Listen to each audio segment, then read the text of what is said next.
Well, welcome everyone. It is 6 o'clock. We are going to get started with our time here this evening. I want to welcome everybody. Thank you for joining us. We might have more people just as it's just now 6 o'clock. We might have more people jumping in to join us, but want to give an opportunity to introduce ourselves to you and to be able to really provide you with answers to any questions that you've got. And let you have as much opportunity as possible to ask the questions and discuss with Dr. Hill about becoming a teacher in California and what we do at Pacific Oaks College to help prepare you to become a teacher in either elementary school level or into special education here at Pacific Oaks College. So Dr. Hill, if you'd like to introduce yourself, let our guests know why we brought you here this evening. Thank you, Michael, for the warm introduction. Hi, I'm Jerell Hill, the interim dean for the School of Education. I was brought here just to really unpack some of the conversations around why teaching is so important and why you may have some interest in either our multiple subject credential or our Ed specialist, which is our special education credential.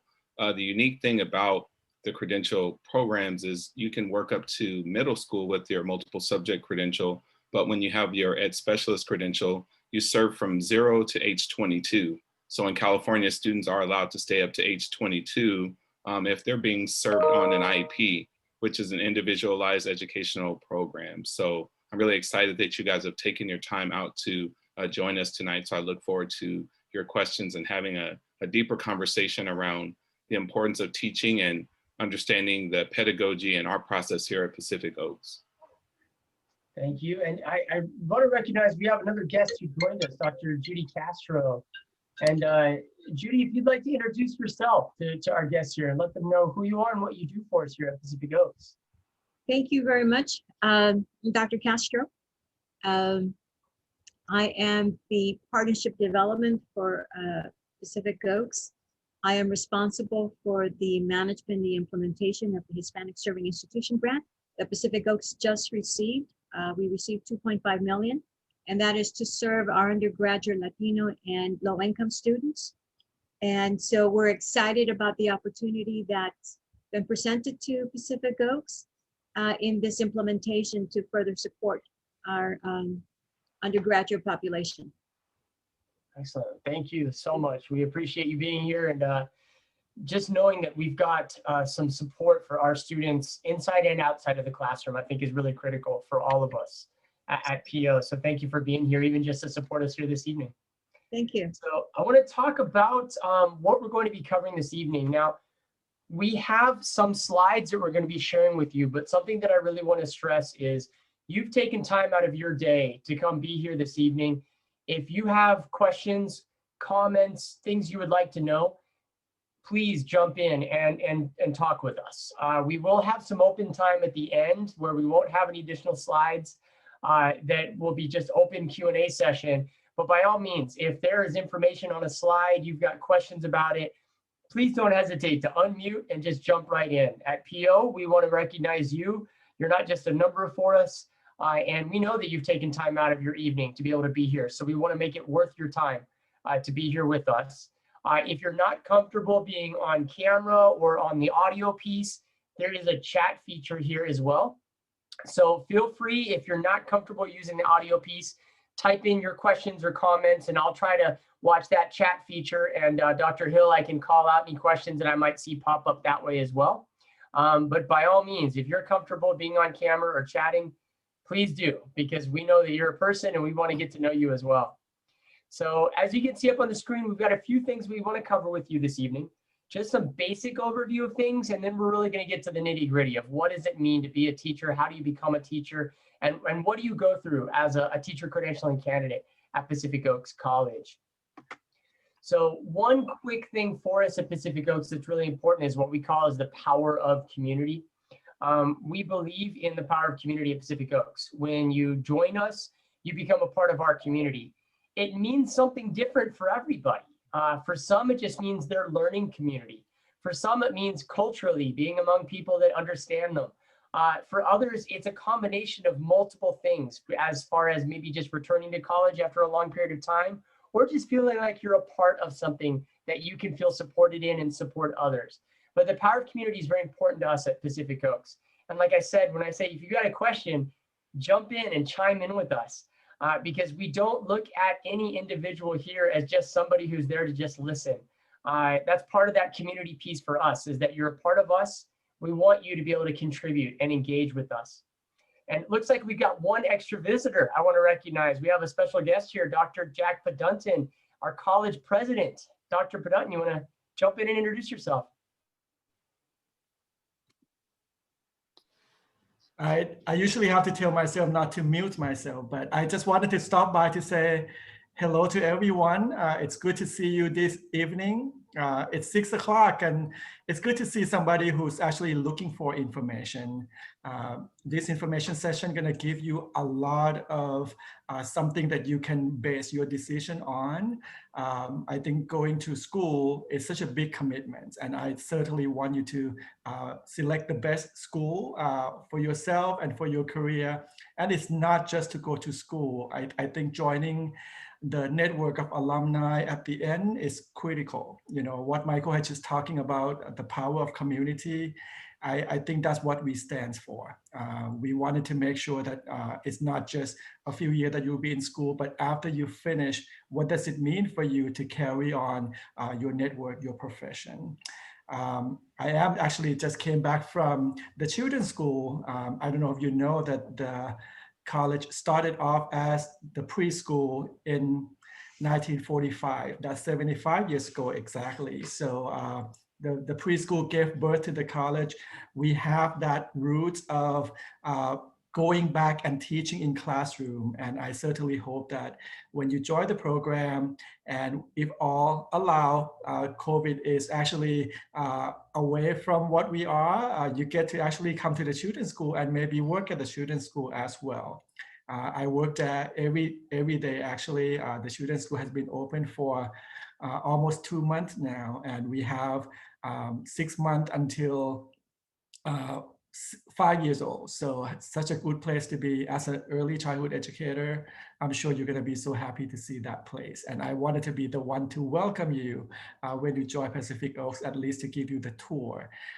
We have our faculty member who was a program director for ECE that actually now oversee the children's school. So the connection between the two operations are very strong. So certainly I would need more support from the student as well, so we can actually become a site for you to actually observe and also do your student teaching as well.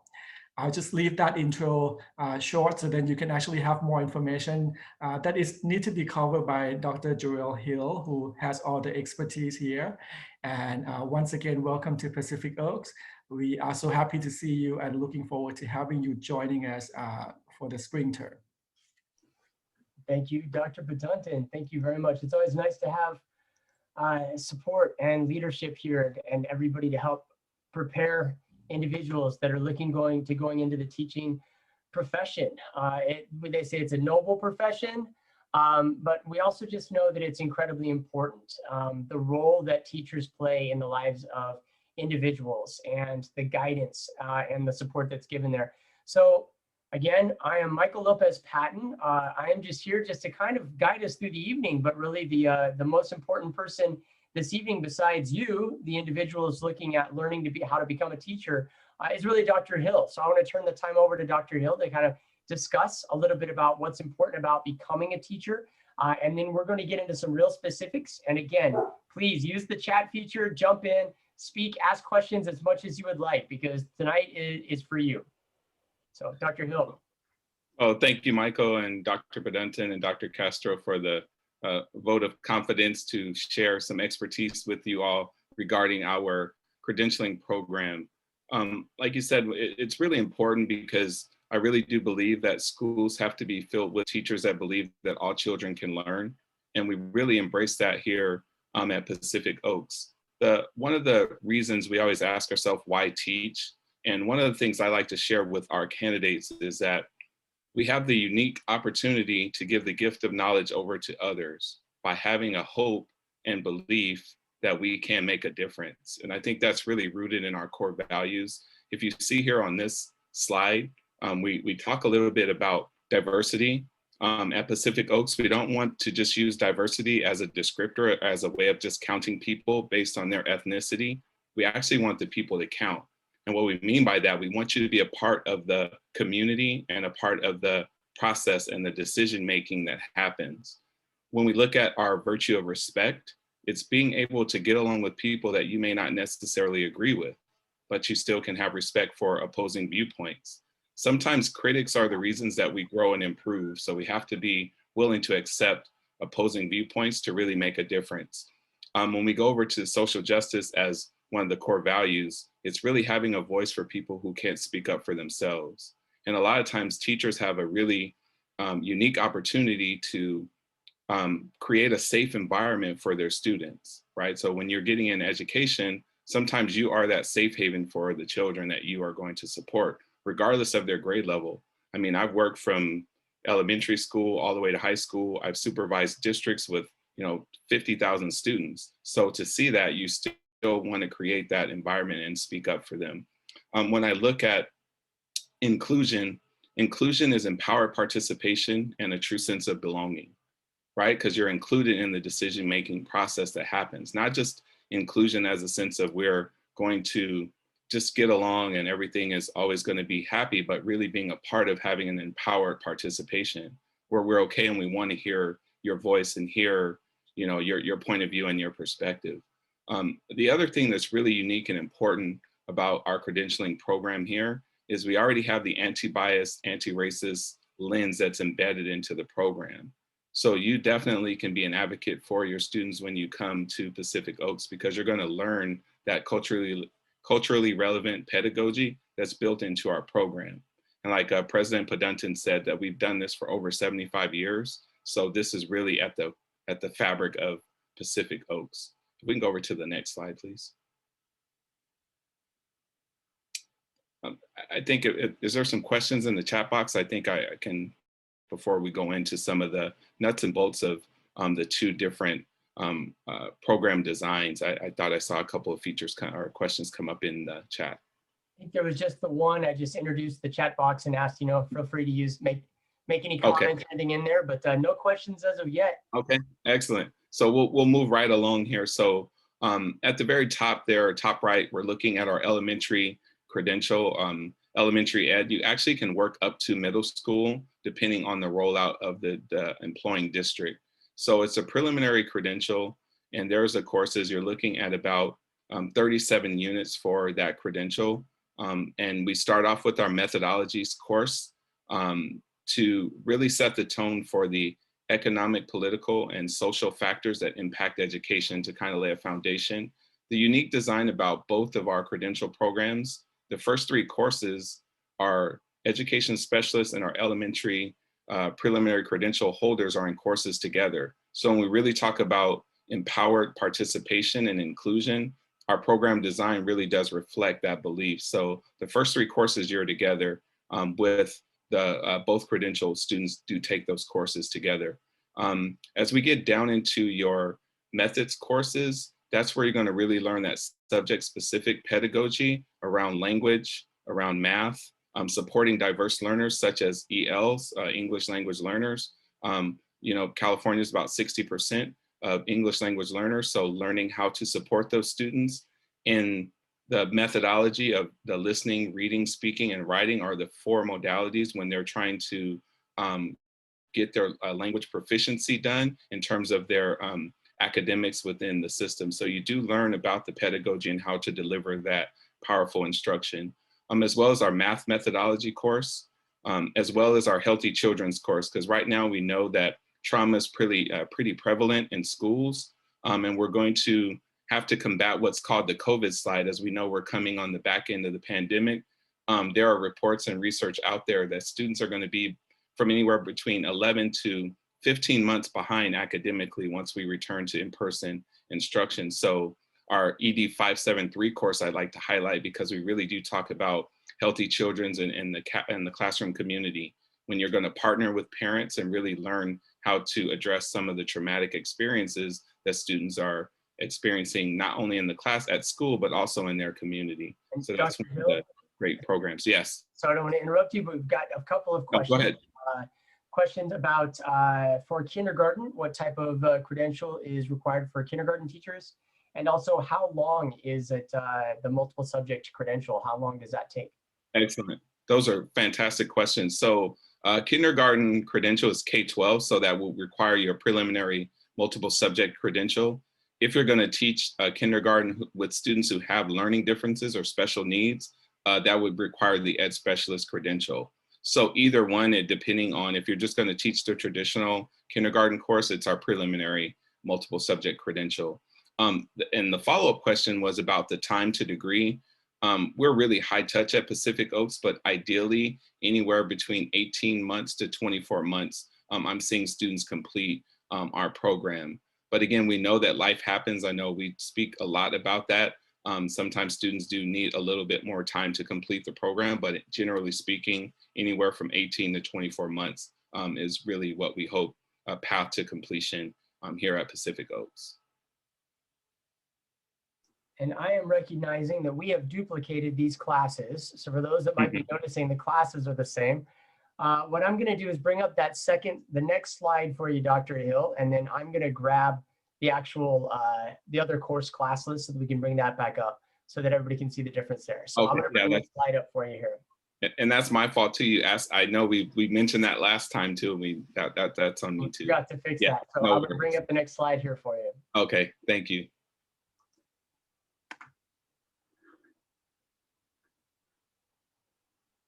The global lens, this is definitely a shift in our perspective, but we really do believe in education beyond borders.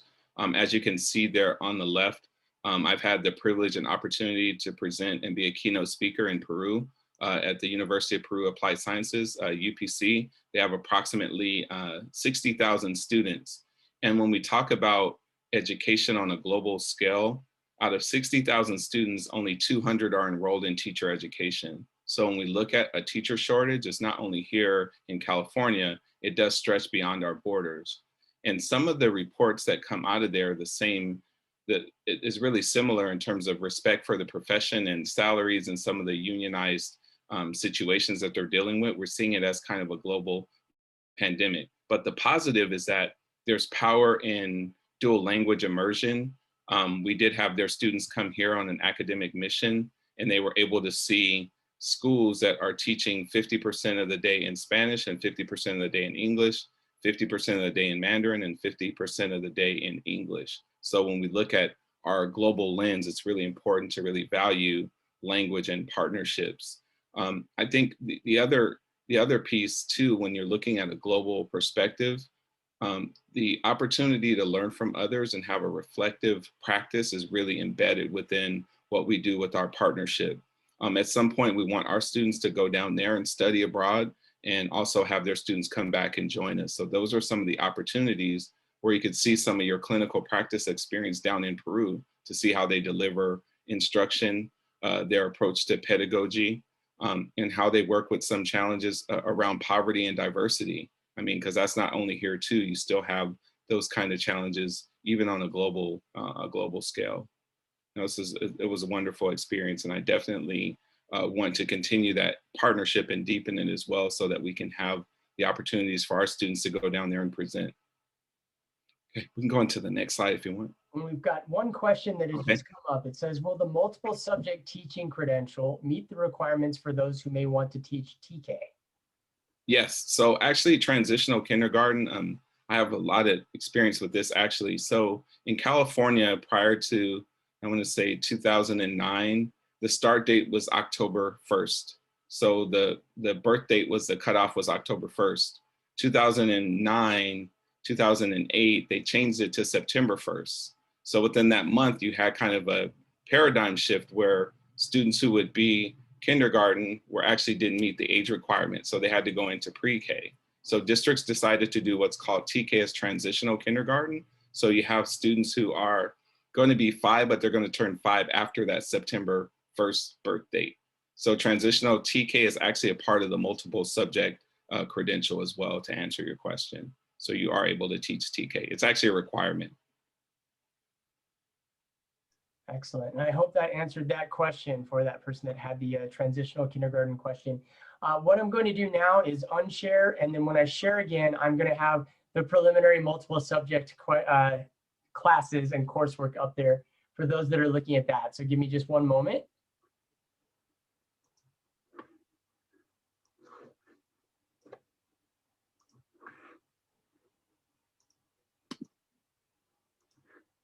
Okay. And so unfortunately, again, forgive me that I didn't have that up on that other slide, but for those that had not seen, and I'm going to make this just a little bit larger so that everybody can see this.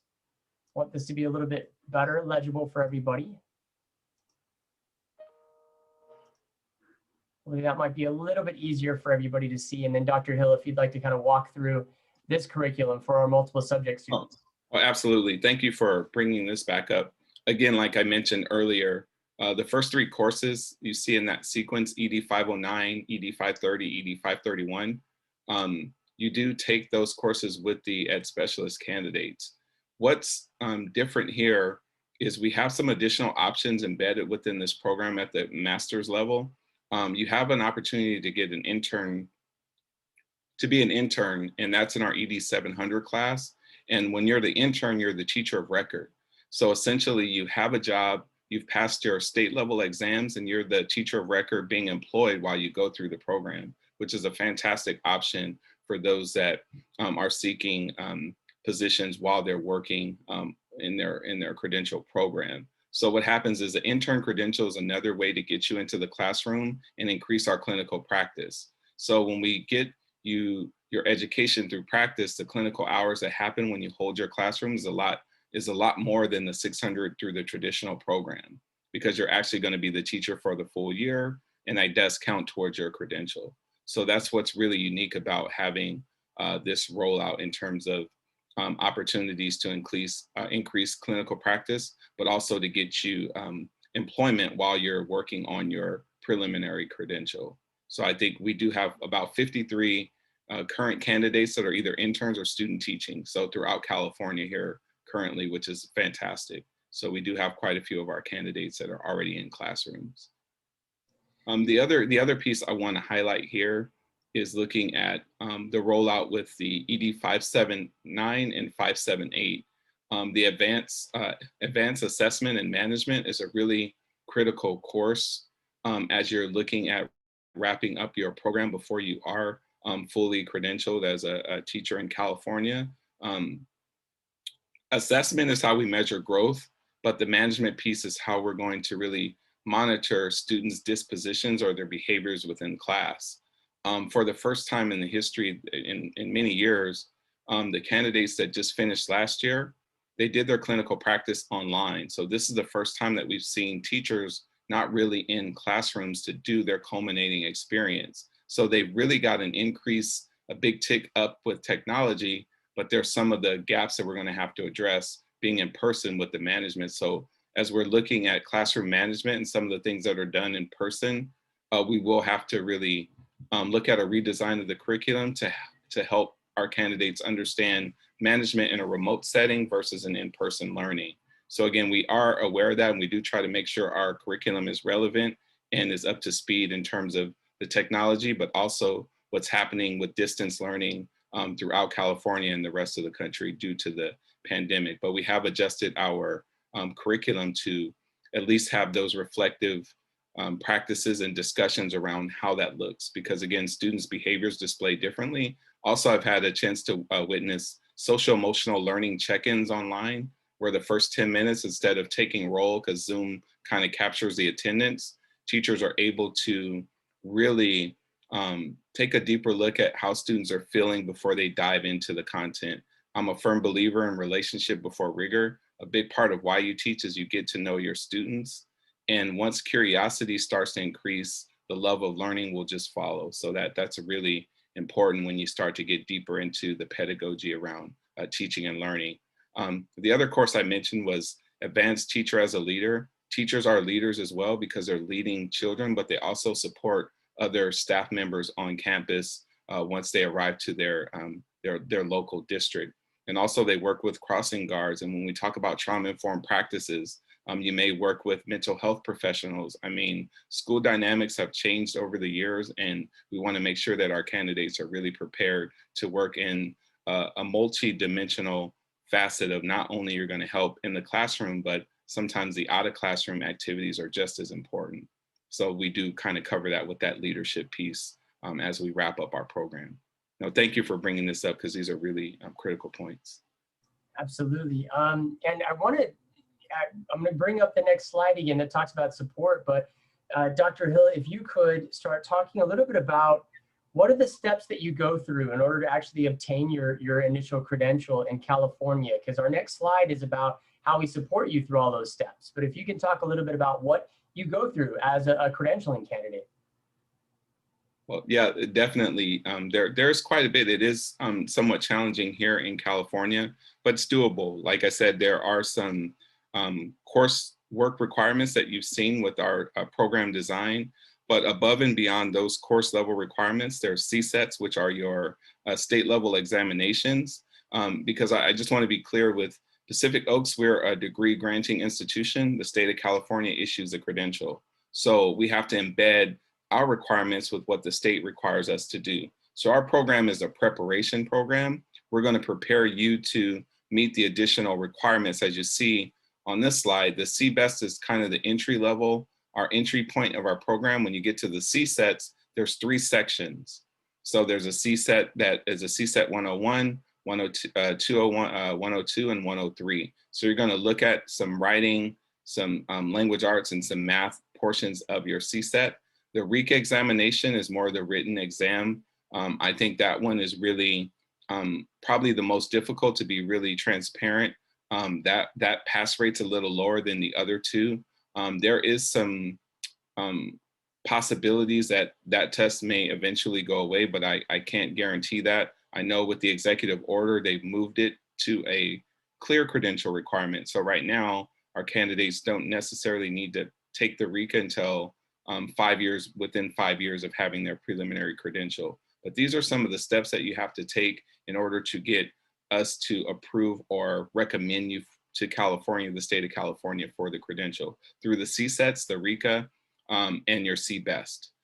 In addition to that, we have a US Constitution requirement. If you haven't really taken any political science courses, we do that test in-house. Our credential analyst, once you're ready for it, can send you the exam. It's a essay, pretty much an essay around some of the governmental functions as one of the requirements.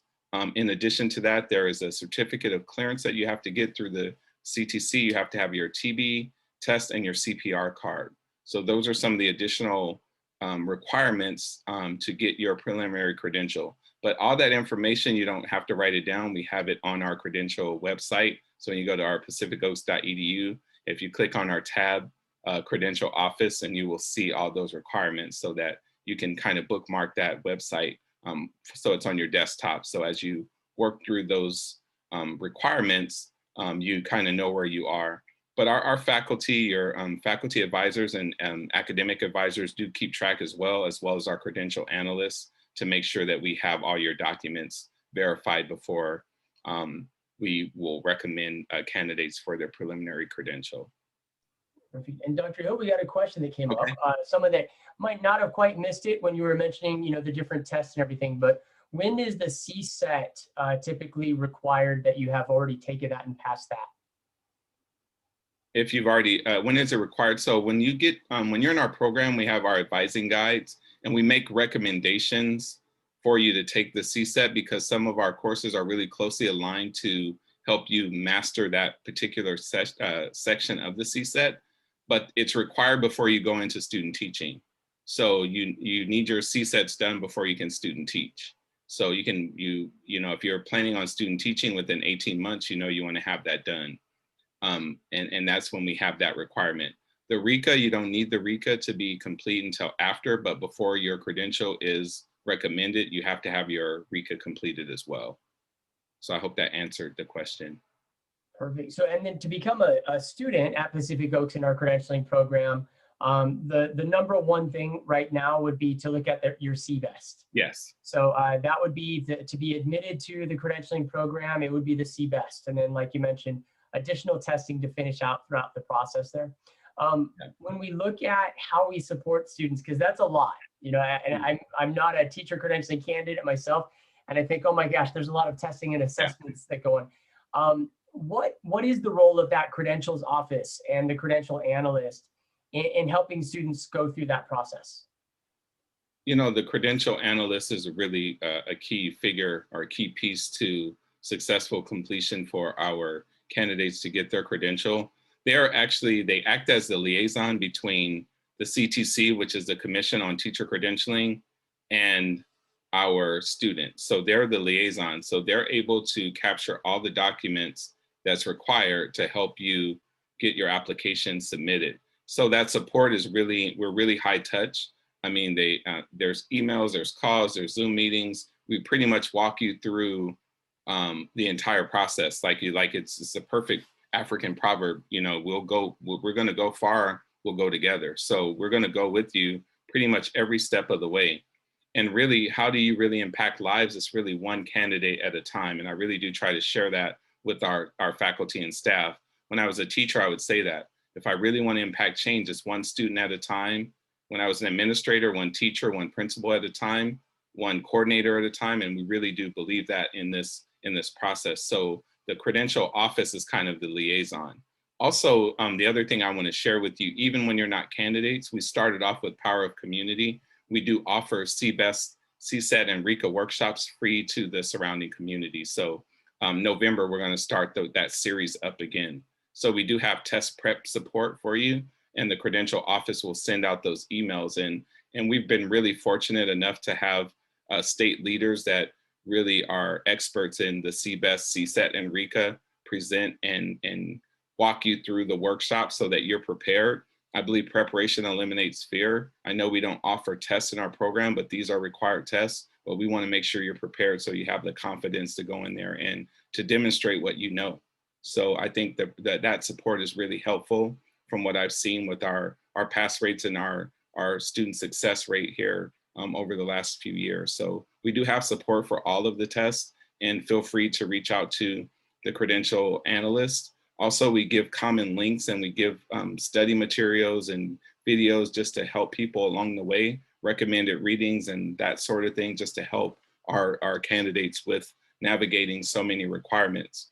As a social justice institution, there are definitely some groups to minimize the amount of exams that teachers have to go through, because it really does damage teacher diversity. But right now, this is a climate, and what we have to do is just move with excellence and make sure that you guys are prepared to master these exams so that you can get your credential.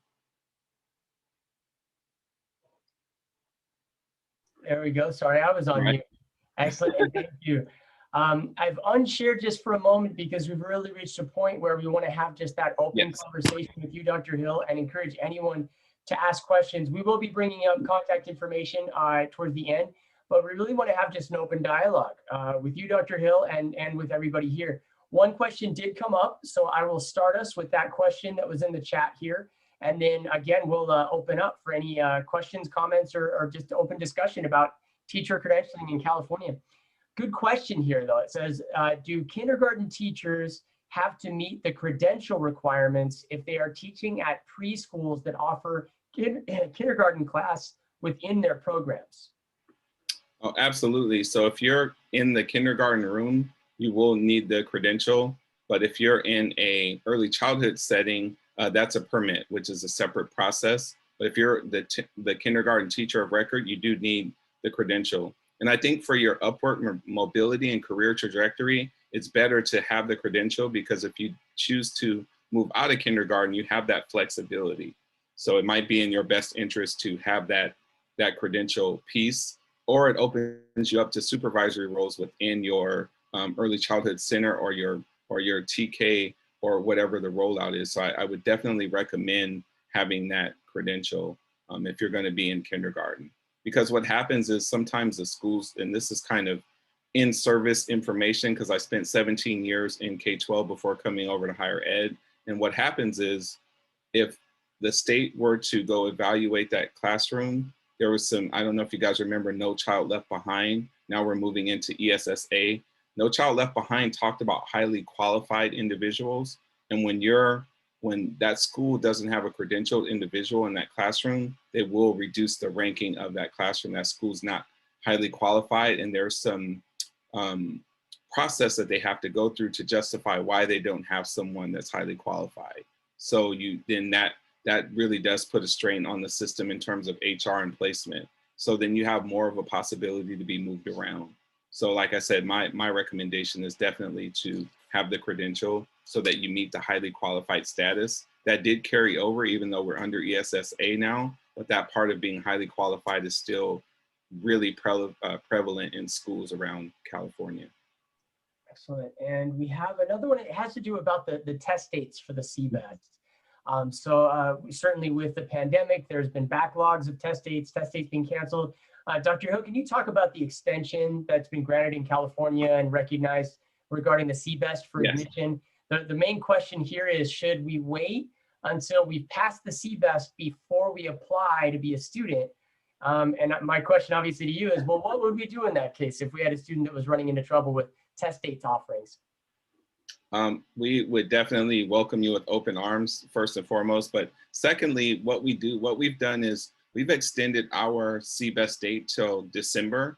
But if you're coming in December, we would probably move it to June, because like I said, I just don't know. Pearson's runs the testing, and that's a California, it's not a Pacific Oaks thing. And it's unfair to stop your process because of something that's out of your control. I'd rather you get into courses and we can deal with the testing on the back end. And I think as an institution, that's an institutional decision to move that testing requirement back, because at some point it will come up, but we just don't know. It shouldn't prohibit your admissions into our program because of an exam. We can get to that at a later date. And once we want people to be safe. I know our president mentions that quite frequently at every huddle. Take care of yourself first. I think the airline industry did that well when they tell you when you fly, you put on your oxygen mask first before you help others. I think we have to use that same approach. If we can get you in the program and keep you safe until the testing centers are safe and they're socially distant, we don't want to stop you from being admitted into our college. So we can work around the CBEST requirement. If you're coming in the spring, we probably would make that requirement June. So as long as you're done by June, I think we would be more than happy to provide that support. Excellent. And I hope that answered that question. So I guess it's just more important that you get into a credentialing program, yes, and that we can work with you on those testing requirements. Another one was just, about the website to go to take those tests. Mm-hmm. And so what I would say is that depending on the test, what you're needing to do, be it the CBEST or the CSAT, yes, you need to register for that ahead of time. Enrollment counselors at Pacific Oaks College are actually happy to work with you on getting to the website, how you register for that test, finding the right method of the test. Sometimes people want to take that in person, some want to do that on a computer. So we can help walk you through that. But you can also always go to the California Commission on Teacher Credentialing, otherwise known as the CTC here in California, that will give you links to set up the testing, etc. I popped in the chat box. Yeah, no worries. I know a big brother and big sister are asking of us, so I make sure I have that on like my bookmark on standby. So I make sure we're good to go. But yeah, I just want to make sure the test dates are listed there when you click on that link, and it kind of walks you through. I know they're open, but also it's I know test anxiety is real. So you have to be at peak performance before you go sign up for those tests. So make sure that you're well prepared and you feel comfortable going into one of those testing centers. My hope is that we're able to do something like a ProctorU, where you can take it from the comfort of your own home within the specifications, so that we don't need to go into a center to take the test, since we're in a remote learning environment. So it doesn't feel like students have another delay in their educational journey. So I hope that we can get past this thing, but I don't want that to prevent any student from entering our credential program for sure. And it looks like we haven't talked about this specifically yet, but not every school in California that offers credentialing offers it as part of a bachelor's degree. Most schools do it, after you're done with your bachelor's, you go on. So it's an additional year and a half. We are one of the few schools in California where you can do it as part of your bachelor's degree. So if you could, Dr. Hill, talk about how the credentialing coursework integrates into a bachelor's program here at Pacific Oaks. Wow, that's a fantastic question. I'm glad you reminded me. I mean, if I could turn back the hands of time, I definitely wish that option was available when I was around. First and foremost, I think your clinical practice experience and your internship possibilities are strengthened because you're getting a bachelor's degree. You're not in a rush, or you're not really too worried about getting directly into a classroom right away. So what happens is we can really get you into understanding policy and practice and theory and application. We can take some deeper dives into early childhood education. And when we talk about anti-bias curriculum, some of our founding architects are still faculty here at Cheryl Jarman and Greer Jarman and folks, Louise Durman Sparks, some of the world-renowned individuals who are trailblazers. Being able to glean from their experiences are just invaluable. What we do have that's really unique is we have a dual credential and a bachelor's degree. So you can get your multiple subject credential, your ed specialist credential, and your bachelor's degree here at Pacific Oaks. So your employability just really increases tenfold. I mean, I can imagine, I know several principals around the state, and they just, I mean, we can't get candidates done fast enough. There's a job waiting for you as soon as you're done. But our curriculum, you know, it is 121 units. I think that, and Michael, correct me if I'm wrong, it's your bachelor's degree. But what you're doing is a lot of those units, you're working on your methodologies courses. So it's embedded within the credential courses. The traditional model is get your bachelor's degree, do the 120 units, and then come and get 40 units of credential work, right? So now what we've done is, what the design is, we've kind of embedded the credential portion of the courses to count towards your degree. And that was with our accreditation and approval to do that. So I think it's a unique opportunity. Definitely time to degree is important. Our BA level students do take more courses per session because we do have 8-week courses. So again, we just really want to make sure that there's an intentional focus on your education and your commitment to get the work done because of the amount of rigor. But like I said, at the end of that journey, you'll be well prepared to take over a classroom in the district that you choose. So I think the program design is just really well thought out. And it is a bias. I'm here at Pacific Oaks, but I really think it's a great design when you get some early childhood courses as well as some methodologies courses. So there's something that happens with students in general. So when you're from birth to about 3rd grade, so I'm gonna say from 0 to 8, right? You're learning how to read, right? When we talk about phonemic awareness, we know that letters make sounds and sounds blended together make words. But at 3rd grade, something happens with the brain. You begin to read to learn because now everything is more comprehension focused. So that's a critical piece for any educator to understand, because you're forming, those early years are really formative. So in this BA program, you're able to see that shift where you're gonna see, and then we have our specialization. You might do STEAM, right? When you're looking at the science, technology, engineering, arts, and math, when you have a STEAM certificate built into your degree with your credential, it just really makes you a well-rounded educator. And then we do partner with Caltech. You take those courses at Caltech in their early learning center. So I think that's a fantastic add-on within the courses. So not only can you get your credentials, you can have a STEAM certification. We have our trauma specialization. If you want to look at some of the trauma-focused programs, we have our trauma specialization, or our ECE, just our generalists, where you're able to take courses from different modalities just to be more well-rounded in your own personal goals. So I think that's a great look at our program in a nutshell, because I think we could have a session just on our BA level program, but I think that's something that really should be, you know, that we really want to tout here at Pacific Oaks, because it's just a great opportunity. And I'm going to answer a couple of questions that have all come up that are somewhat similar in theme. Okay. One of the questions, I will first say there was a question about what if I already have my bachelor's degree?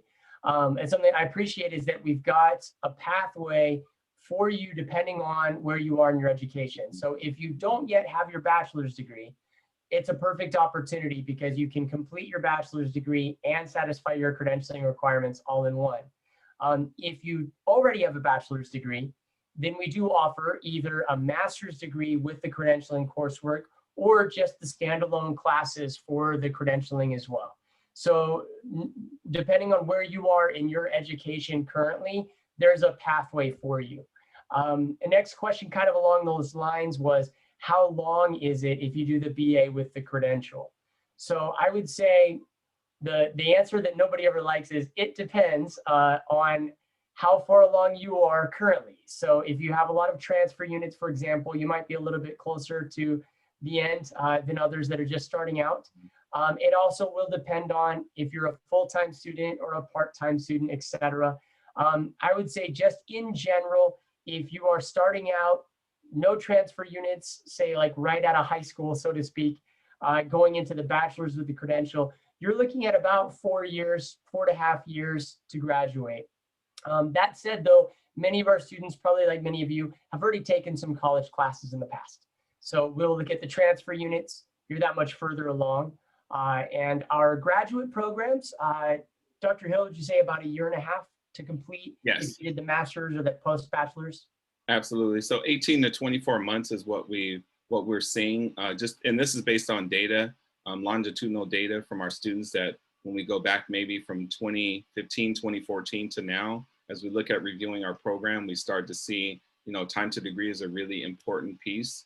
But at the same time, you want to make sure your program has the efficacy and fidelity that's built into it. So 18 to 24 months. I've seen people do it quicker and I've seen people take longer. It really does depend on, like, when we talk about commitment and intentional focus to your learning journey, then absolutely there's ways to accelerate that opportunity. But I think with the courses, I always recommend, when I advise students, the first course, it's 8 weeks, take one. And once you see how our program works, because a big part of success is understanding how to navigate the system. Once you see how you're working and you're responding to our pedagogy and our approach to teaching and learning, then we can increase your course load, right? You do that just like as a freshman. I know when I was a freshman, I couldn't take as many units as I took when I was a senior. I had to learn how to be a college student, and that's okay. And sometimes you have to give yourself permission to slow down, right? And give yourself permission not to know everything. So that's okay. But at the end of the day, it's completion. Our goal is to get you done and graduated. So I think as long as we keep the main thing, you guys will be fine regardless of 18 months or 24 months. But the idea is to line it up with your employment cycle. Schools start in August or September, depending on where you live here in California. So how we're structured is we have a summer session, summer 1, summer 2.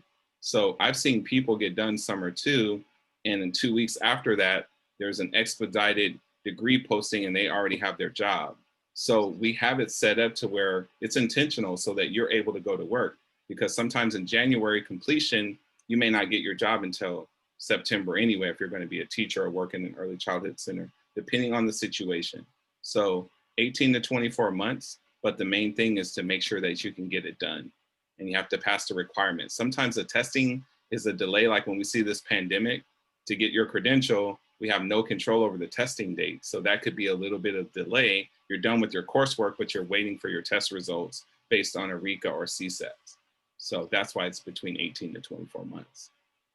And we have another question that was about the test prep, the CPAT, CSET.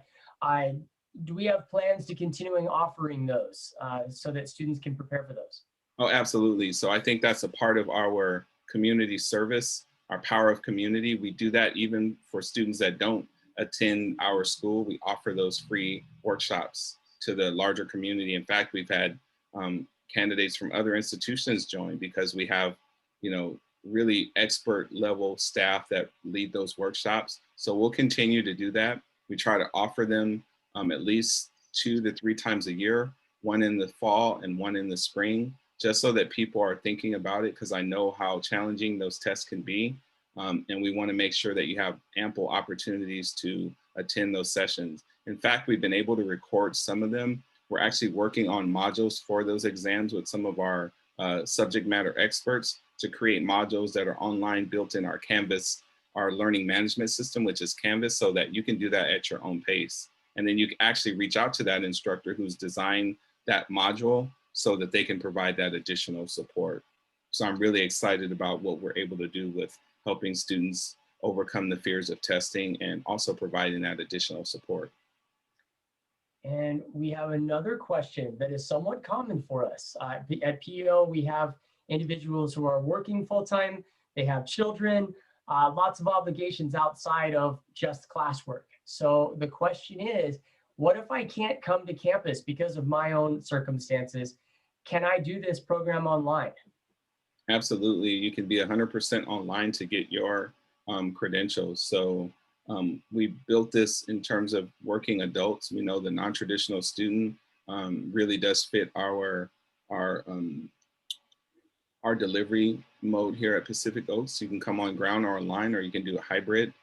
So we really do make sure that we're trying to build a program to meet the needs of the students, because we don't want you to fit into Pacific Oaks. Pacific Oaks is for you. So we have to design it to meet your needs. So you can be 100% online. In fact, most of our growth is online. I feel like I have, I had about maybe 196 new students that are online. So I'm just really thrilled about that level of growth that we're seeing with our online program, total population. So yes, we can do that. Dr. Hill, for those who maybe aren't familiar, is there any difference in the curriculum or the learning outcomes if someone did an online degree at Pacific Oaks or they came to a campus location?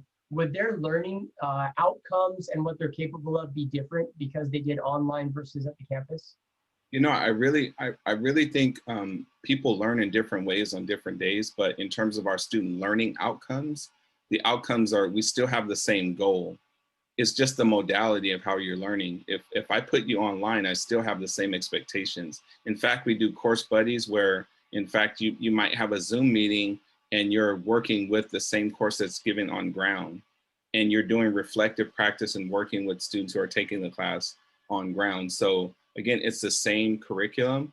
It's not compromised because it's online. It's just to be built to meet your needs. But I think the learning outcomes are essentially the same. In fact, sometimes I see it sway. Sometimes the online students they may do better in certain projects than some of my ground students, because you're expected to understand your own self-pace and your capacity and learning how to do time management. Sometimes the online modality helps you really have a little bit more focus, right? And you've gotten rid of the commute, so you can really focus in with your coursework. So there's definitely some pros and cons. I'm a big proponent of online learning. I think, zip code shouldn't be a barrier to your success. I think we're starting to see that when we talk about anti-bias or anti-racist. I mean, I'd love to have teachers that live in Connecticut work with kids in California. If we're all remote, why not? I mean, I think that's a fantastic opportunity, but the learning outcomes are the same. They have the same expectation. The modality is just different. Excellent. And then a question came up about the hybrid class schedule. So how often do hybrid classes meet?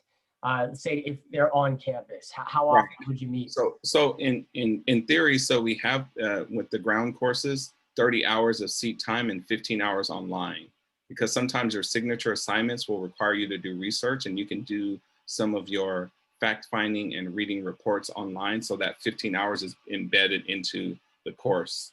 And the instructors know how to do that with certain assignments, where it's like, okay, this 15 hours, this portion of class week 3 is online. We don't have a meeting. I'm going to give you time to do your research, or you're going to go do some of your clinical practice. Because remember, we have to have our observation hours that are built into the courses, because you're going to learn how to be a teacher in California. So some of the courses may have 10 hours of practicum. And during practicum, you may not have a meeting because you're going to be out in the field observing, teaching, and learning in real time. So then that's your hybrid model, so to speak, because you're going to go out into the field. And you may not come to class campus that day because you've been doing observations. What might that look like if you did come to campus? For example, would it be 3 nights a week? How many hours? What would that look like? So normally the classes are once a week. Normally you might see a 4-hour block for a class. You might meet from 6:30 to 10 or 7:30 to 10, depending on the course, the amount of hours required for that course. And that will be during a specific day of the week.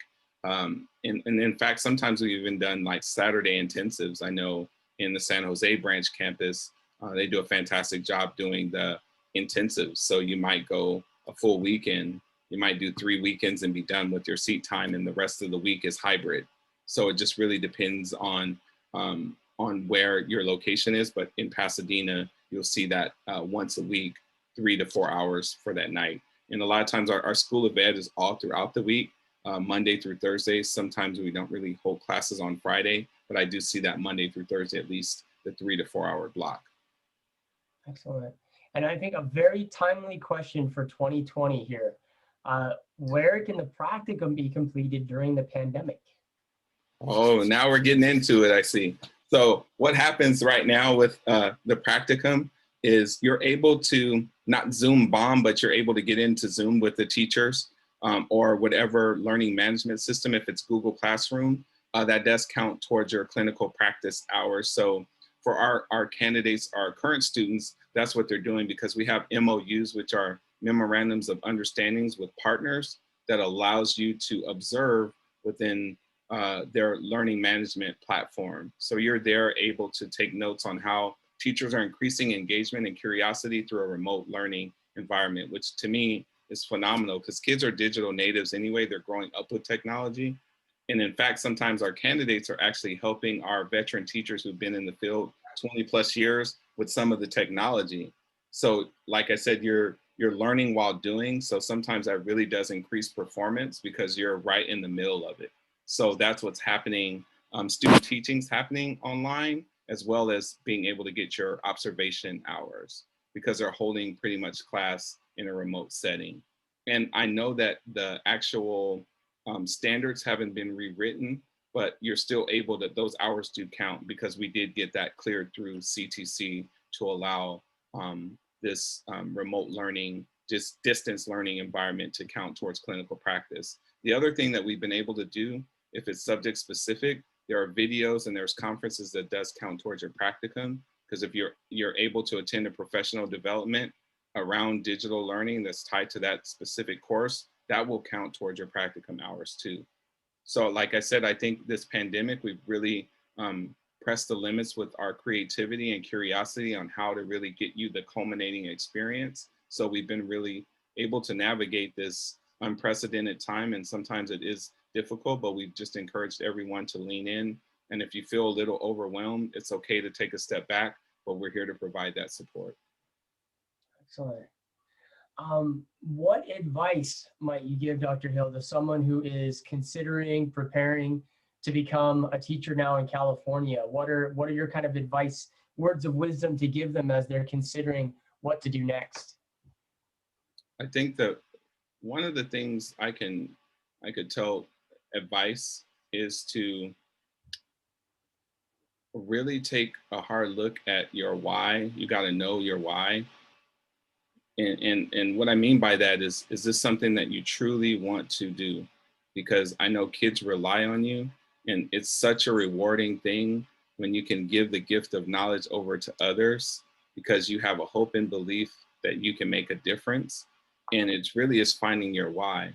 The second piece of the advice is, there are some challenging times, but at the end of it, there's nothing better for you to do when you have the opportunity to impact lives. I bet you I could probably ask everyone that there was a teacher, there was an after-school person, there was someone in your life that got you to this point that probably wasn't related to you. Because you got to know, sometimes teachers spend more time with kids than their own families do. So I think that that's really important. It may be a way of you giving back, but it's such a rewarding profession because you'll continue to learn. You're going to learn from kids. I mean, I've learned so much from students, it's mind blowing. And when I see them as adults, I had a student who was a student with special needs. He was on an IEP. He's flying planes now. And when I saw him, he's like, "Oh, Mr. Hill, you never gave up on me. I'm able to be a pilot, and I'm going to teach other kids who have special challenges how to fly planes." I'm like, "Oh, this is my why. This is why I do this, to see that outcome." So I don't think there's a greater reward that you could ask for. The other thing I can share with teaching, the profession is getting better. And I think it's essential. Educators are essential. I know we've been using that word really in the pandemic, but if you can see what's happening, teachers haven't been unemployed, right? teachers are still working. They just shifted. They were able to adapt and adjust to the present time. And I think if I were a college student, those are some of the things I'm looking for: sustainability, being able to see how adaptable education has been throughout this pandemic. So that's some of the advice. Be ready to be challenged. I think now more so than ever, it's some of the non-academic things like the mental health, right? Checking in with students are more prevalent now than just the academics, because the first thing you have to do is kids don't care what you know until they know that you care. And one of my teachers told me that, and that was, gosh, maybe 30 years ago, but I still keep that at the center of what I'm doing when I'm looking at or trying to pass out advice to individuals, because it's a caring profession, right? That empathy and compassion are precursors to resilience. And we talk about resilience a lot, but we don't talk about how to get there. And that's through empathy and compassion. It's the same thing with humility, right? It's not thinking less of yourself, it's just thinking of yourself less. So you have to put, as a teacher, you put your needs ahead, you put their needs ahead of yours, because every day they're counting on you. Every day you have a chance to make a difference in somebody's life. And there's not many places that you can do that. So that's kind of my advice. And I know that was long-winded and I'm probably over time, but I get passionate when I hear about, I hope I can share some words of wisdom to help people make a critical decision at a kind of a stop point in their life. So that's the advice. I could probably spend 6 hours giving out advice, because we have a shortage, so we need as many great teachers as we can get. Well, I think it was good advice, because it was also just a little inspiring. You know, there are a few professions where you can genuinely say you made a difference every single day in something. Every day. So, and I want to say thank you to Dr. Hill for being here and helping to give us that little piece of inspiration there. And thank you to everybody who has taken time out of your evening. We know that it's a big decision as you're considering the teaching profession as a career. There's a lot of information to review and digest. So we appreciate the fact that you were willing to take some time out of your evening to be with us and get a glimpse of the process, but also how Pacific Oaks helps support you through that. We brought up, obviously, our contact information for you. So we have what we, not to say cliched, we have an open door policy. I guess in the pandemic, it's more like an open computer policy these days. But please feel free to reach out to us. If you have questions about anything that we covered or didn't cover, I tried to get through all those questions. I think I got all the questions out of our chat for us, but sometimes something might occur to you later and you wanted to ask and you didn't get a chance. Please don't hesitate to reach out to us. We would love to hear from you again and just answer any more questions. And we appreciate you being here. We know your time is valuable. We're right just about on time, about an hour into our time here. So we'll stay on for just a few more minutes if you have any additional questions. Otherwise, thank you again, everybody, for being here. And I hope you have just a wonderful evening.